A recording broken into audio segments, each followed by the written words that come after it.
All right, today we are going to work on the Scarfhold position, also known as Keisagatami or the head and arm ride. So this is a position that is common in judo and catch wrestling.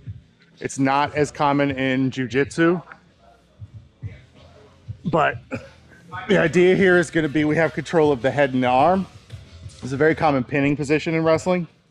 So the way this is going to work in jiu-jitsu, the worry everybody has is that if I get a little too off balance, he's going to slide out the back and take my back. So that's the number one concern you're going to have in this position. The way you prevent that is by controlling the elbow. If this elbow can't get to the floor, he can't take my back. So the way that I control that elbow is with my thigh. If I can keep my leg straight up off of his head, and I can keep my arm attached to this tendon inside my leg, he can thrash, he can bump, he can go, that elbow's not coming out. So the way I like to think about this is, some of you have heard me talk about the clock before.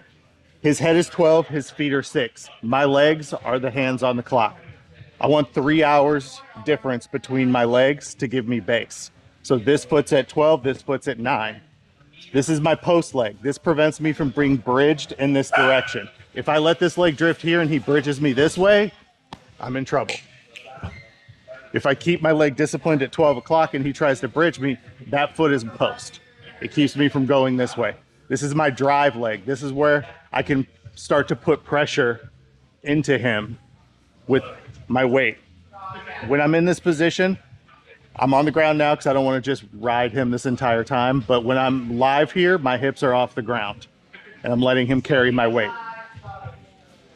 My elbow is not just kind of loose. It's clamped down, putting pressure this way towards his hips to keep that tight.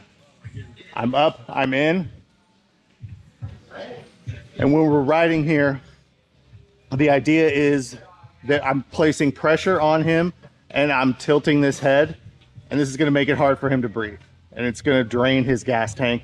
And then once he's drained and he starts getting desperate and starts thrashing, we can attack this arm, we can attack some chokes.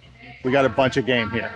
So the first thing we're just going to go over is kind of the way to ride this position. So depending on what he does with this arm is how I'm going to control. He's usually, the most common thing is they're going to grab like a body lock around you, because this keeps this arm safe and it attaches them to you in a way that if he is able to get a bridge off, he can kind of get my body going with it, right?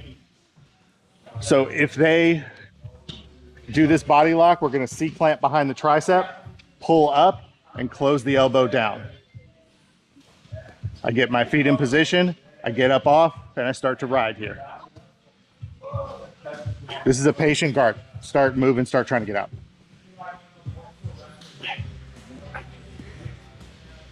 If he moves, I walk with him like Homer Simpson on the wheel. Right? And that keeps me from getting too out of position. First, I want you guys to just practice the ride a little bit here. If his hand starts to come loose at any point, my go-to is to go under his elbow and grab a gable grip underneath the elbow, and then I'm gonna attach that gable grip to my hip. And then I'll be riding with this arm high. This is where you'll start to get pressure taps, is this position right here.